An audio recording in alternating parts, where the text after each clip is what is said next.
हे guys, welcome to my छोटू mini blog. तर मी निघालेली माझ्या फॅमिलीसोबत छोट्याशा ट्रिपला। सडनली प्लॅन झालेली ट्रिप आहे।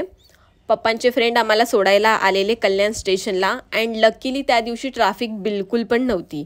लवकरच आम्ही कल्याण स्टेशनला पोचलो। 8:30लाच आम्ही पोचलो आणि 9 वाजताची आमची ट्रेन होती। ट्रेन पण ऑन टाईम आली त्या दिवशी आणि ट्रेनमध्ये आम्ही चढलो। बट आम्हाला जसे तिकीट्स पाहिजे होते तसे बिलकुल नाही भेटले, बट कन्फर्म तिकीट होते आमचे। ही एक चांगली गोष्ट आहे। त्या दिवशी संकष्टी होती। आईने खूप साऱ्या गोष्टी बनवून घेतलेल्या बिकॉज ऑफ पप्पांचा उपवास असतो।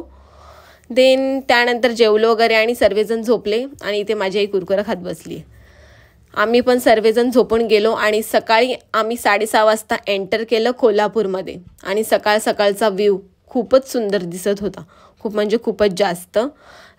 देन त्यानंतर आम्ही सकाळी 7:30 वाजता उतरलो छत्रपती शाहू महाराज रेल्वे स्टेशन कोल्हापूर। उतरल्यानंतर हॉटेलमध्ये चेक इन केलं। फटाफट आता फ्रेश होतो आणि ही सिरीज मी पूर्ण मराठीमध्येच बनवणार आहे। कोणीतरी मला सजेस्ट केलं की तू मराठीमध्ये पण ट्राय कर एकदा। काही नाही, भेटूया आता नेक्स्ट ब्लॉगमध्ये रेडी होऊन। बाय।